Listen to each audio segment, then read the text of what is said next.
selama 1 tahun 11 bulan. Allah itu kasih kemuliaan yang luar biasa. 1 minggu, hari yang dimuliakan hari Jumat, mengampuni segala kesalahan dan dosa kita selama 7 hari. Tidak bermakna 1 minggu itu kalau tidak ada hari Jumat. 1 tahun tidak bermakna usia daripada waktu 1 tahun itu kalau tidak ada bulan Ramadan. Tidak bermakna bulan yang dinamakan Ramadan kalau tidak ada Lailatul Qadar. Allah itu antar jasad dan rohani, jasmani dan rohani. Jasmaninya itu yang 365 hari. Rohaninya itulah bulan Ramadan. Jasmaninya itu bulan Ramadan, rohaninya itu, nyawanya itu di Lailatul Qadar. Jasmaninya itu 7 hari, rohani atau nyawanya itu di hari Jumat. Jasmaninya itu di sholat Jumat, rohaninya itu ada pada saat khatib naik pertama. Jadi khatib sudah kalau naik di atas mimbar waktu hari Jumat itu, bergegaslah engkau bersamaan dalam, jangan sampai engkau datang terlambat. Karena sudah berlaku sholat secara hakikat di hari Jumat itu ketika khatib naik di atas mimbar. Kan dia menggantikan 2 rakaat salat fardu zuhur. Wa ma raka'ataini minaz zuhur. Wal khutbatu fiha makana raka'ataini minaz zuhur. Fa idza saya khatib 'alal mimbar yaktub. Sesungguhnya khutbah Jumat itu menggantikan 2 rakaat salat fardu zuhur. Apabila khatib naik di atas mimbar, tidak lagi kita berkata-kata karena sudah sholat. Barang siapa berucap atau berkata-kata sementara khatib berkhutbah, sia-sia sudah pahala Jumatnya. Dari 30 hari bulan suci Ramadan itu, masing-masing ada 10 hari simpulnya. Diri Allah itu maha baik sekali. Bayangkan saja, di bulan suci Ramadan ini mengampuni 11 bulan yang lalu yang telah kita melakukan perbuatan dosa. Sehingga pada saat Idul Fitri kita seperti bayi yang baru lahir. Bersih lagi total, seperti bayi yang baru lahir. Kemudian kita mendapatkan bonus Lailatul Qadar 84 tahun yang akan datang. Dijamin sudah 84 tahun akan datang itu dibebaskan kita dari segala siksaan kubur dan segalanya. Diampuni segala kesalahan dan dosa kita. Bonusnya 84 tahun yang akan datang ketika di dalam bulan suci Ramadan itu kita amalkan dan insya Allah dapat Lailatul Qadarnya. Jadi total bulan suci Ramadan 1 bulan itu saja sudah menjadi bulan kemuliaan, bulan maghfirah yang mengampuni kesalahan dan dosa kita yang lalu, 11 bulan yang lalu. Dikasih lagi bonus 84 tahun makna daripada 1000 bulan Lailatul Qadar. Memaafkan, mengampuni segala, Allah Maha Pengampun, mengampuni segala kesalahan dosa kita sepanjang 84 tahun yang akan datang. Sekarang kalau kita berusia 40 tahun, 84 tahun yang akan datang lagi tambah dengan kita punya 40 berapa? 100 lebih. Tidak mungkin kita hidup umur sampai dengan 100 lebih. Sudah dijamin oleh Allah Subhanahu wa taala. Diampuni segala kesalahan dan dosa kita. Begitu mulia dan maha baiknya Allah, begitu maghfirah dan maha pengampunnya Allah Subhanahu wa taala. Tapi ternyata kita tidak sadar bahwa bulan pengampunan ini diberi kesempatan untuk supaya kita beribadah. Tapi kita masih melakukan kemaksiatan. Yang masih minum mabuk, alkohol, khamar, masih minum, masih bodohnya. Teramat sangat bodoh.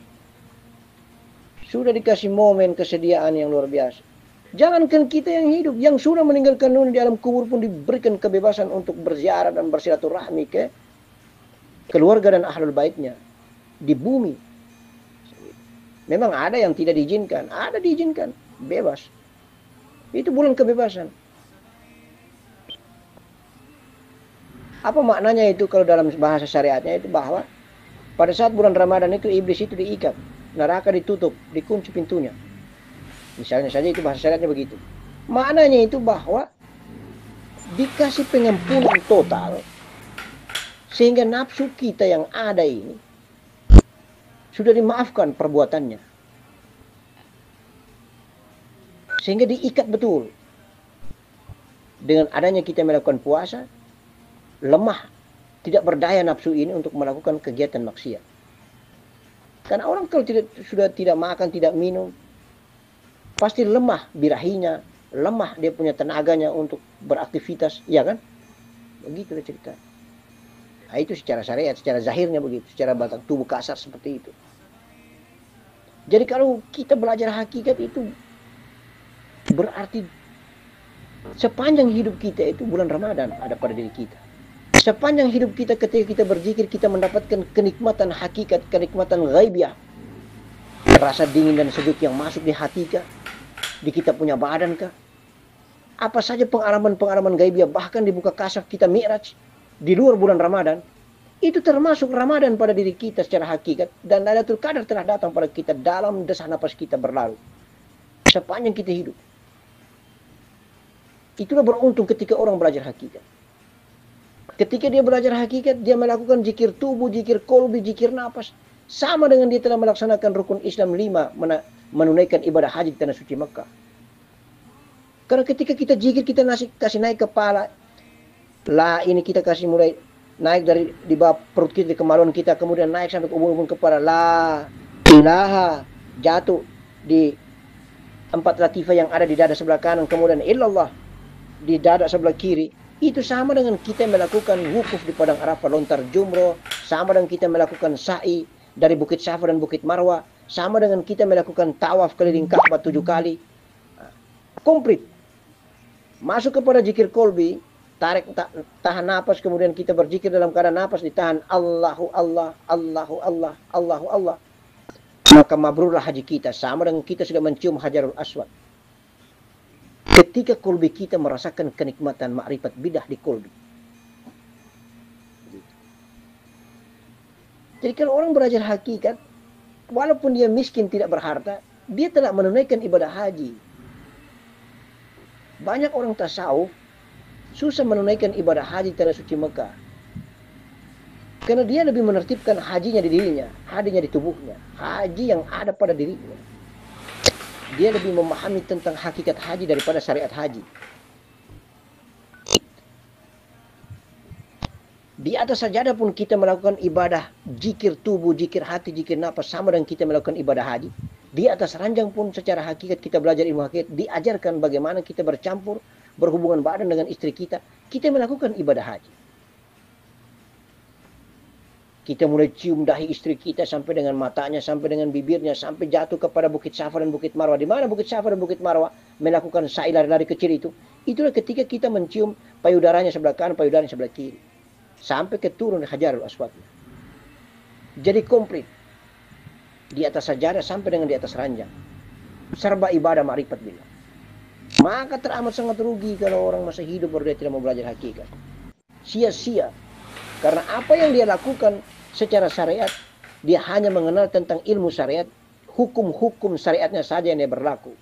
Tetapi ilmu hakikatnya, ilmu bagaimana makna yang terkandung di dalam takbir sampai salam, maknanya dia berjumpa dengan Allah, bagaimana teknis dan caranya dia berjumpa dengan Allah, dia tidak tahu. Dia hanya menghayal adanya Allah dengan menyebut nama Allahu Akbar, takbir, dan mengikuti orang ruku, dia ruku, orang sujud, dia sujud. Tapi dia tidak pernah paham apa betuannya ini, apa betuannya ini, apa maknanya ini saya melakukan takbir sampai salam ini. Inikah ibadahku dengan Tuhanku Allah? Dengan ruku dan sujud. Lalu di mana Tuhanku berada? Di manakah Allahku berada sehingga aku ruku? Adakah ruku itu aku berjumpa dengannya? Adakah takbir itu aku berjumpa dengan Allah? Adakah di waktu sujud aku berjumpa dengan Allah? Lalu bagaimana caranya aku berjumpa? Iya kan? Ini kisah perjalanan Mi'raj mau berjumpa dengan Allah. Ini kisah perjalanan Mi'raj baginda Nabi dari Masjidil Haram ke Masjid Aqsa ke Mustawa berjumpa dengan Allah. Itulah kita takbir sampai salam. Apa yang kita mau andalkan? Tidak ada yang kita bawa, harta kah, pangkat kah, jabatan kah, kedudukan, kesombongan, apapun yang kau mau andalkan tidak kau bawa. Kau harus kenal dirimu itu siapa. Di balik dirimu itu adalah nyawa. Nyawa itu di balik nyawa ada siapa. Siapa yang membuat adanya nyawa. Siapa yang membuat adanya batang tubuh kasarmu. Gitu. Kita hidup di bumi. Sebelum kita hidup di bumi, kita alam kandungan rahim ibu kita. Sebelum rahim ibu kita, kita berada di mani bapak kita. Di alam maniknya bapak kita. Sebelum jadi mani, masih dalam bentuk wadi, madi, mani, manikam. Kita masih ada di alam api, angin, air, tanah. Alam halus. Sebelum kita alam jiwa, alam halus, alam api, angin, air, tanah. Kita berada di Nur Muhammad, di rahimnya Nur Muhammad. Di Nur Muhammad tajali pertama diri Allah ini, baru memancarkan jadilah api angin air tanah alam raya semesta. Api angin air tanah itu adalah bahan pokok jiwa dan nyawanya seluruh alam ini. Begitu. Api angin air tanah itu adalah material pokok, bahan bakunya. Adanya gunung, adanya lautan, adanya manusia, adanya jin, adanya malaikat, adanya seluruh makhluk-makhluk itu. Karena adanya jiwa, adanya api angin air tanah. Dan ini sumber dari pancaran diri yang bernama Nur Muhammad. Nanti api angin air tanah ini, yang halus ini, dia masuk kepada alam mani Bapa. Melalui proses makan minum. Nanti baru alam mani ini kita pindah lagi. Melalui hubungan badan antara Bapak kita dan Mak kita, kita masuk di rahim ibu kita. Kita ada di dalam kandungan. Di mani tadi kita berubah, kita singgah darah, kemudian daging, kemudian tulang, kemudian kulit. Jadilah jasmani yang utuh. Kemudian kita keluar di alam bumi. Baru kita belajar hakikat, baru kita sudah tahu, oh asal usulku. Kemarin saya tinggal di alam rahim. Sebelum saya di alam rahim, saya tinggal di mani bapakku. Sebelum saya tinggal di mani bapakku, saya di alam jiwa. Alam halus bernama alam api angin air tanah, Ahmad namanya. Sebelum saya di alam Ahmad, saya ada di rahimnya Nur Muhammad. Sebelum saya di Nur Muhammad, saya berada diri yang sebenarnya yang bernama Laisa Kamitslihi Syai'un, Allah yang berwujud kosong atau hampa.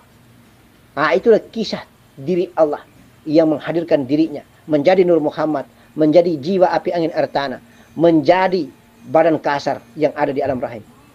Kemudian keluar di bumi, jadilah ini. Maka kita ini tidak ada. Gunung ini tidak ada, daun ini tidak ada, pohon ini tidak ada. Yang ada hakikinya yang berada di balik jasad itu yang bernama Allah. Allah ada pada nyawa yang bernama pohon, Allah yang ada pada nyawa yang bernama manusia, Allah ada pada nyawa yang bernama jin, Allah yang ada pada nyawa bernama malaikat, Allah yang ada pada nyawa bernama batu, Allah yang ada pada nyawa yang bernama gunung, bernama lautan, bernama tanah ini.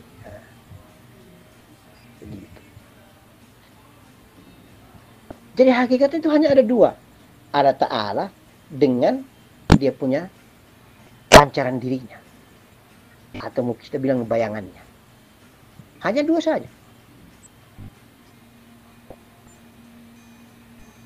Jadilah Allah dalam komplit tubuh kasar ini, macam kita ini. Hanya ada dua juga, hanya dengan kita punya bayangan. Nah, jadi kemana-mana kan bayangan itu ada. Selalu bersama. Itulah diri Allah, diri Muhammad.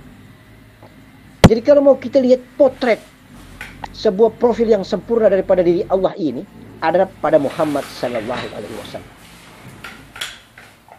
Bayangan daripada potret asli ini, itulah kita ini. Semua ini. Karena baginda Nabi kita Muhammad sallallahu alaihi wasallam jasadnya itu merupakan potret asli, profil lurus asli dari Allah Subhanahu wa taala dari diri zat hampa ini, menjadi Nur Muhammad, menjadi jiwa, kemudian menjadi jasad Muhammad sallallahu alaihi wasallam ini. Asli betul dari Allah. Maka sepanjang hidupnya itu baginda Nabi kita jasadnya tidak ada bayangannya. Bayangannya itulah kita ini. Itulah potret asli. Maka sadarlah bahwa kita ini adalah bayangannya Muhammad. Sehingga badan kasar kita ini adalah Muhammad. Bayangannya Muhammad sallallahu alaihi wasallam. Semua para nabi, semua ini kita adalah bayangan diri dari Muhammad sallallahu alaihi wasallam. Bayangan diri daripada tubuh Allah itu. Itulah tubuh Allah, tubuh Muhammad, tubuh Allah bernama Muhammad. Nyawa ada pada badan kasar kita, yang lebih nyata itu adalah napas kita ini. Jadi kalau orang belajar syariat tidak pernah belajar hakikat, dia tidak tahu bagaimana dia menghargai, dia mengenal diri yang bernama napas ini. Dia tidak pernah hargai dan dia tidak pernah kenal diri yang bernama napas itu. Apa betulannya napas ini? Sengaja memang Allah terjadi pada dirinya, di otaknya untuk lupa dan tidak ingat. tentang hakikat. Karena memang rahasia tertinggi yang bernama nyawa itulah tubuhnya Allah. Dan nyawa yang hadir pada diri, yang lebih nampak dan nyata pada diri kita bernama napas. Setiap yang bernyawa akan menemukan maut. Kullu nafsun za'iqatul maut. Setiap yang bernapas itu akan menemukan maut. Di mana-mana kalau napas tidak ada, orang mati. Jasad sendiri yang kosong. Jasad ini adalah pakaian yang membungkus, sarung yang bungkus nyawa, yang membungkus nafas. Jadi badan kasar ini kalau kenal diri yang bernama napas, napas ini betul-betul asli diri Allah yang nyata, akan pulang, peluk badan pulang, maka badan kasar bisa hilang. Tinggal hanya kain kafan. Tapi kalau belum sempurna, jasadnya utuh tidak dimakan tanah. Dia hanya tinggal setetes mani. Tapi jasadnya masih ada. Bisa jadi di dalam kubur hilang jasadnya. Ini ibadahnya nafsu, sembahyang, puasa, zakat. Zakat itu untuk membersihkan kita punya nafsu. Nafsu yang sudah menjelma menjadi jasad yang bernama darah, daging, tulang, kulit. Sholat juga begitu. Ibadahnya nafsu. Nafsu api, nafsu angin, nafsu air, nafsu tanah. Kalau kita berdiri takbir, itulah ibadahnya nafsu api. Seperti huruf alif. Kita ruku, itulah ibadahnya nafsu angin. Kita sujud, itulah ibadahnya nafsu air. Kita duduk, itulah ibadahnya nafsu tanah. Dia usaha membersihkan dirinya dan mensucikan dirinya dengan zikir tubuh dan zikir hati. Dia usaha taat dan ibadah, tanda dia untuk lebur dan fana, mi'raj, itulah dengan cara dia sholat. Nafsu api sholat dengan caranya, nafsu angin sholat dengan caranya, air sholat dengan caranya, tanah sholat dengan caranya. Dan semua ini akan lebur. Masing-masing ini adalah pecahan dan bayangan semua. Tanah berasal daripada air. Air berasal daripada angin. Angin berasal daripada api. Api berasal daripada diri Nur Muhammad. Semuanya akan lebur. Tanah akan hilang, fana, lebur, menjadi air. Air akan lebur, fana, menjadi angin. Angin akan lebur, fana, menjadi nur, menjadi api. Api akan lebur, menjadi nur. Nafsu amarah kita itu nafsu api, akan hilang, lebur. Yang tinggal hanya nafsu air, menjadi tenang. Nafsu air pun akan tenang, kemudian lebur, akan menjadi angin. Angin ini sudah masuk kepada pikiran kita, otak kita yang was-was, hati kita yang was-was, otak kita yang masih bingung. Yang tidak belum menentukan tentang akidah yang jelas, prinsip yang tegas. Dia masih percaya sana, percaya sini. Ini pun akan lebur. Hanya tegak lurus, itulah api. Setelah api, alif, lurus seperti alif, maka dia akan pelan-pelan hilang. Berangkat itu api, tenggelam di dalam nur, satu titik saja dari huruf ba itu. Kemudian titik ini pun akan lenyap, jadilah diri yang sejati yang bernama Allah, yaitu kosong, hampa. Nah itulah, jalan pulang itu seperti itu. Jadi nafsu dunia kita itu, ada diri di kita ini pada mulut. Nafsu akhirat kita itu, napas akhirat kita itu, ada pada hidung. Kamu lihat saja itu. Kalau mulut ini kan koneknya itu makanan yang masuk. Kemudian buang ke ampasnya itu kita buang ke dubur. Koneknya itu mulut dengan dubur. Nanti dia punya saripati yang gizinya itu. Yang pada kemaluan kita. Hakiki yang sebenarnya.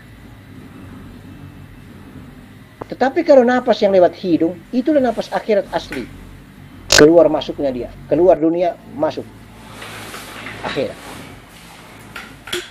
Allah keluar menyebut dirinya Allah, masuk akhirat, masuk menyebut dirinya Hu. Allah juga Hu itu, Allah juga Allah itu, Allah juga Hu itu. Hanya beda nama tapi aslinya adalah Allah.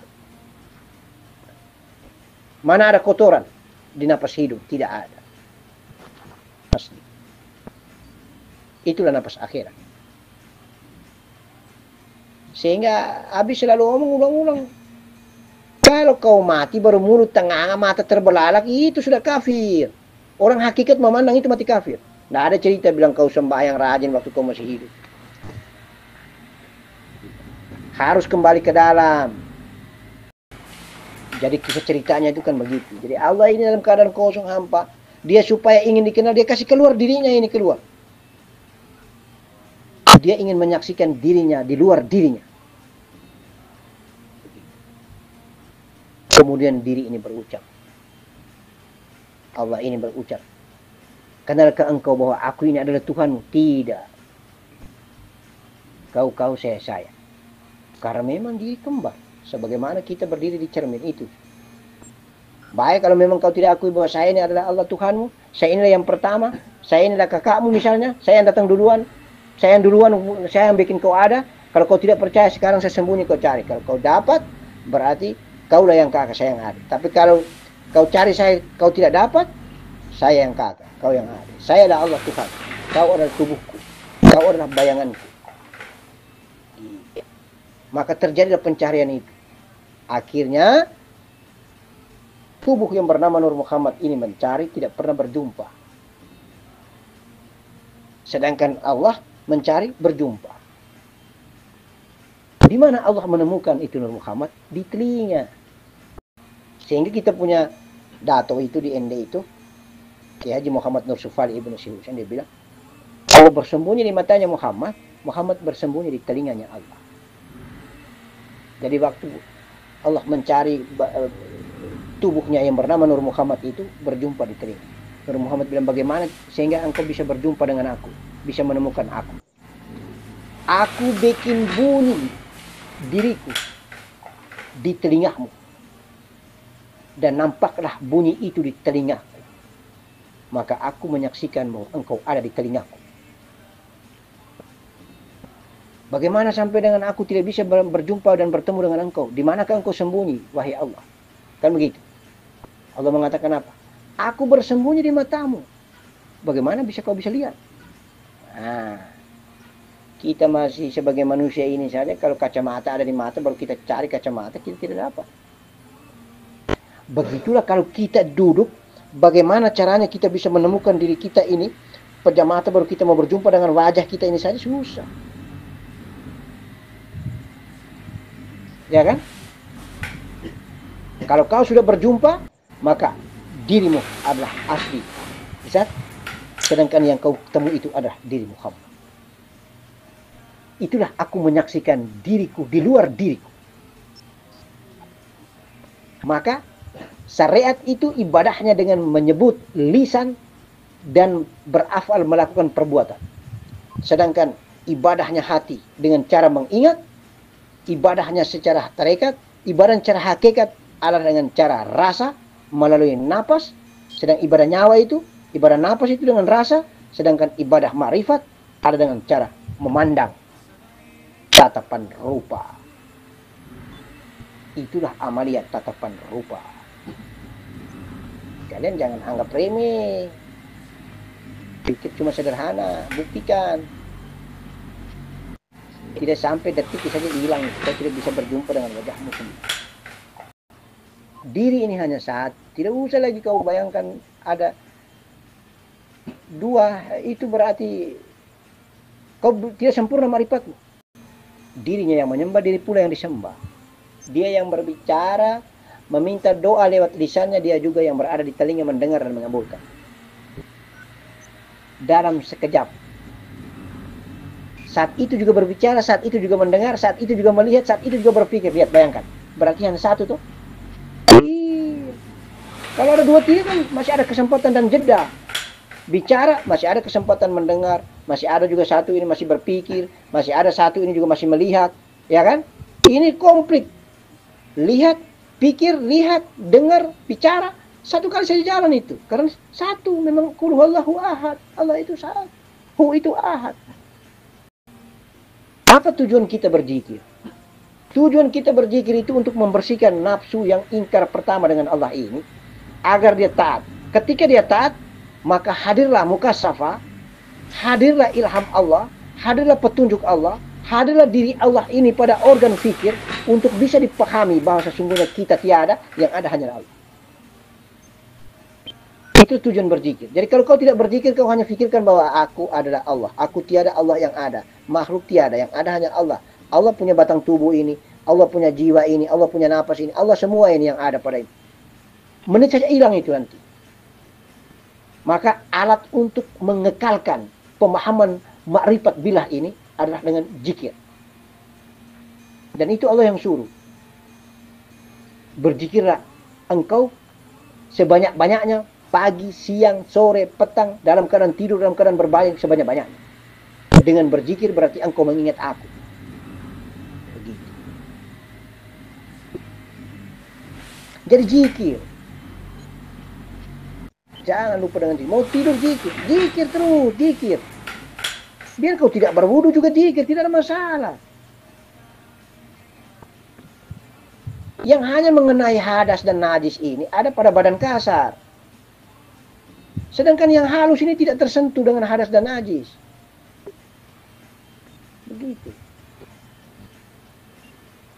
Zikir, jangan. Itu alat terbaik. Itu ibarat seperti tongkatnya Allah.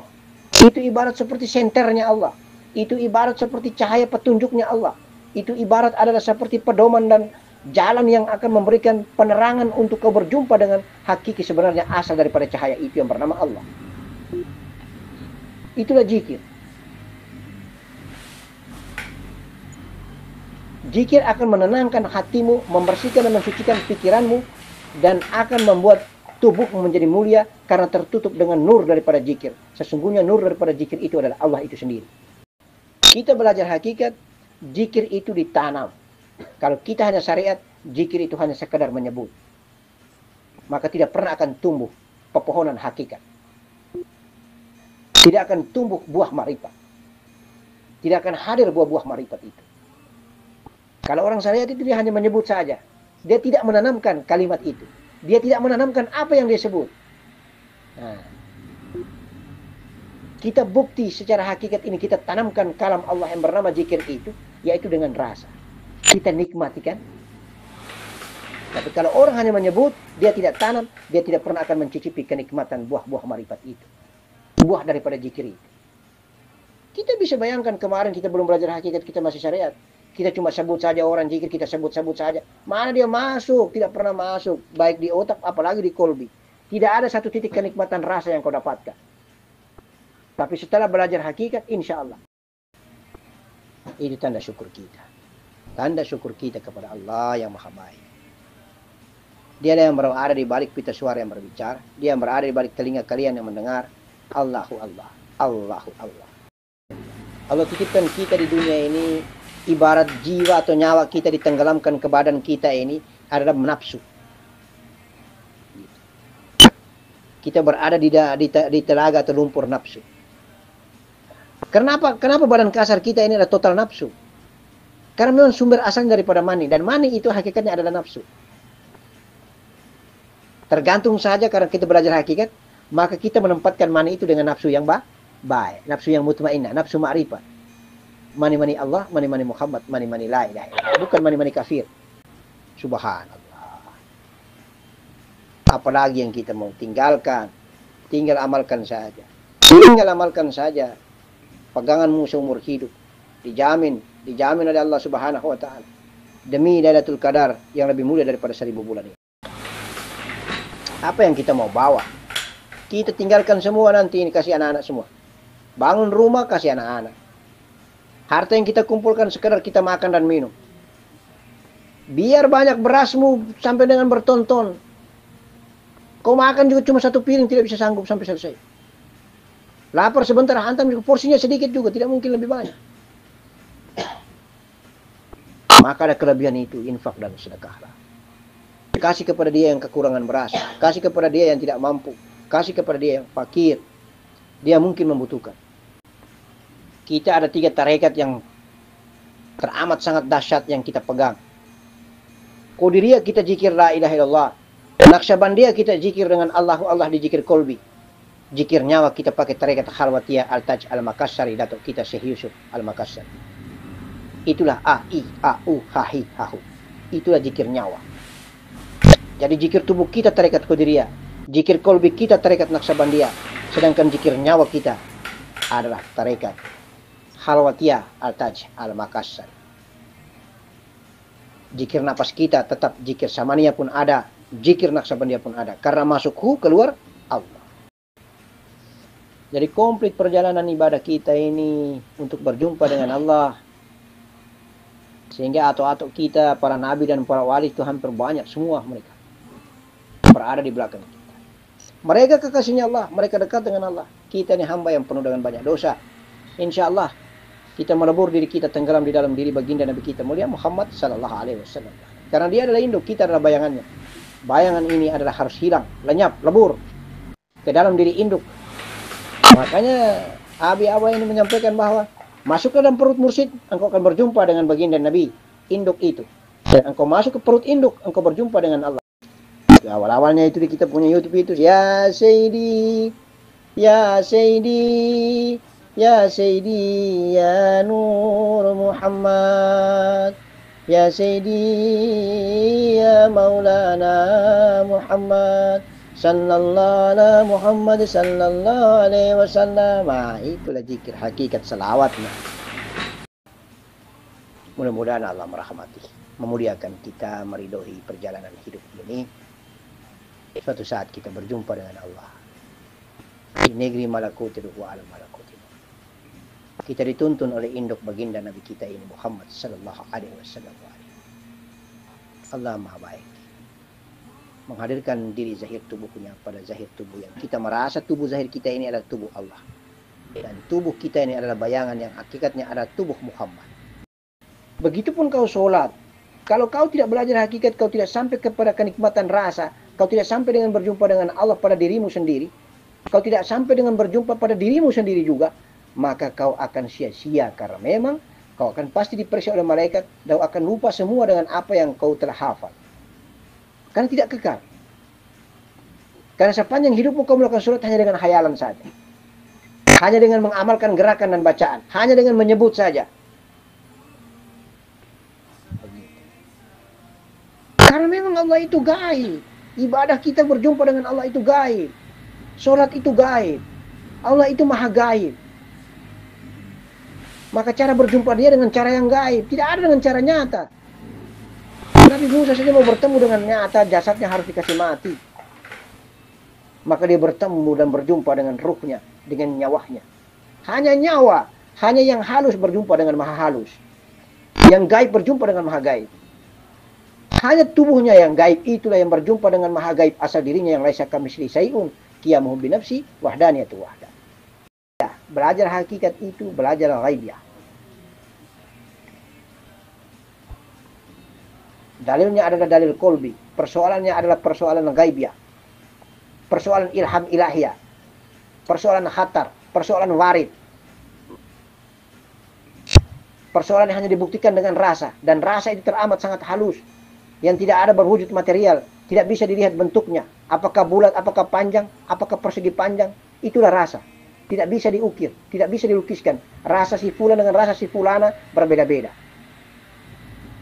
Saking berbedanya maka rasa itu adalah rahasia di atas rahasia.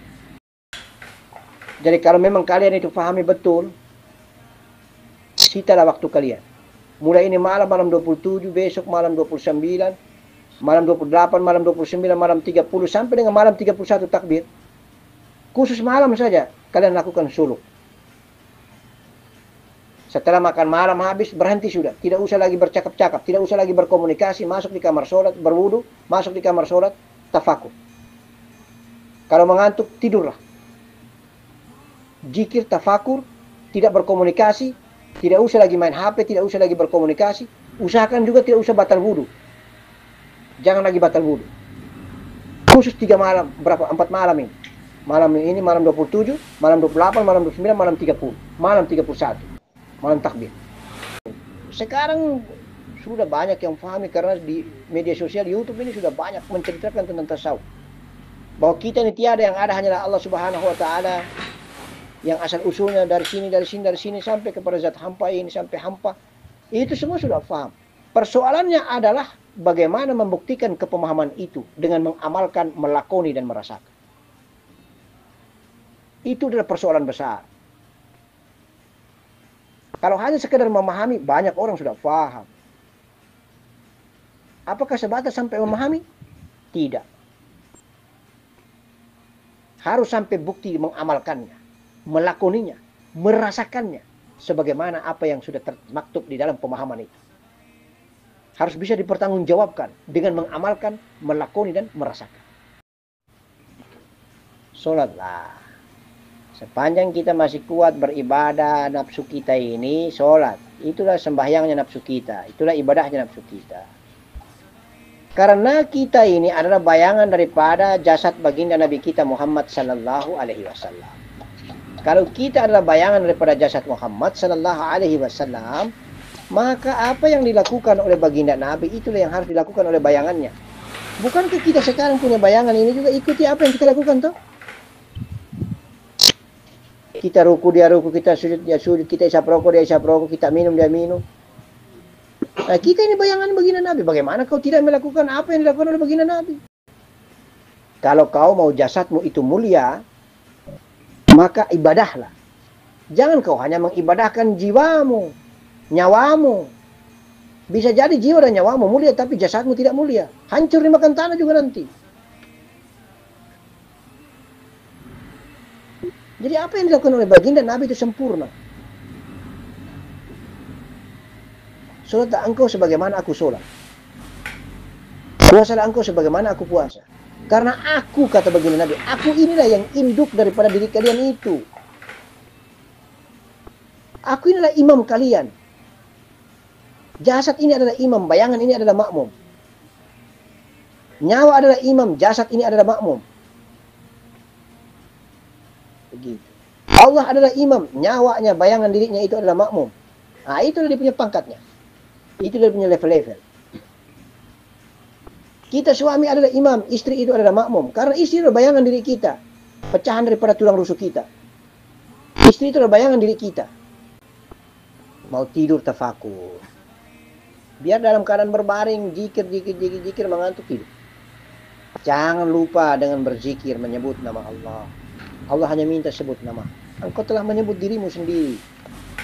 Menyebut Allah. La ilaha illallah. Tak ada Tuhan nafsu. Tak ada Tuhan nyawa. Tak ada Tuhan api angin air tanah. Tak ada Tuhan yang bernama darah, daging, tulang, kulit. Tuhan jasmani tak ada. Yang ada hanyalah aku yang hampa ini. Aku ini yang kau nyawa beribadah kepadaku. Aku ini yang hampa ini. Laisa kamitslihi syai'un ini. Yang kau jiwa beribadah kepadaku. Aku ini yang kau punya badan kasar beribadah kepadaku.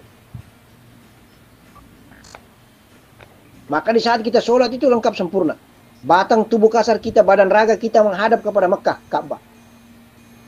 Karena di sana ada Allah. Qalbi kita menghadap kepada Allah.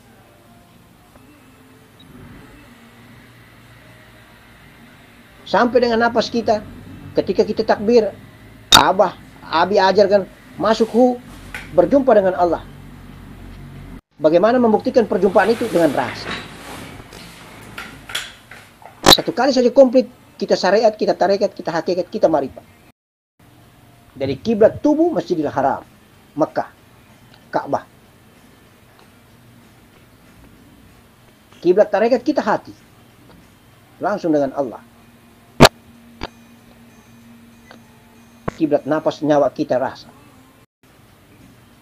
Hakikatnya tubuh kasar ini adalah bayangan daripada tubuh induk yang sempurna bernama Muhammad sallallahu alaihi wasallam. Karena bayangan ini, begitu banyak bayangan ini, maka memiliki nama daripada jiwa yang sudah Abi kasih tahu. Dengan cahayanya masing-masing. Sedangkan induknya yang bernama Ahmad jiwa itu, dan cahaya induk itu pun memiliki cahaya daripada diri cahaya baginda Nabi Muhammad sallallahu alaihi wasallam. Jadi nur identitas atau cahaya yang Abi kasih tahu kalian punya cahaya jiwa itu, itulah menunjukkan tentang posisi di mana kalian berada pada tubuhnya baginda Nabi kita Muhammad, tubuhnya Nur Muhammad itu sendiri. Seperti Nabi Isa itu, dia punya letak cahaya jiwanya, diri Nabi Isa secara ruhnya itu berada pada jantungnya Nur Muhammad. Nabi Ibrahim ada pada dahinya tubuh Nur Muhammad. Di empeduhnya tubuh Nur Muhammad ada Nabi Yunus. Sedangkan di limpah itulah ada Nabi Nuh. Di tulang sulbi itulah Nabi Adam. kita adalah bayangan daripada induk baginda Nabi kita Muhammad sallallahu alaihi wasallam, maka di yaumil ba'ts di padang mahsyar kita dikenal oleh baginda Nabi. Kalau engkau tidak tahu, tidak kenal tentang dirimu, kau tidak ada cahaya jiwamu, padam cahaya itu, tidak nampak hidup cahaya itu, maka Nabi tidak menganggap itu adalah umatnya.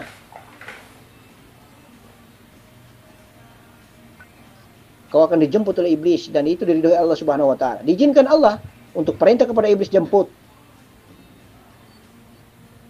Maka bahasa sindiran bahwa sepanjang hidupmu di muka bumi harus berguru. Kalau kau tidak mempunyai guru, setanlah gurumu. Karena setan atau iblis itu yang akan menjemputmu di yaumil ba'ts nanti untuk menuju digiring kepada mahsyar.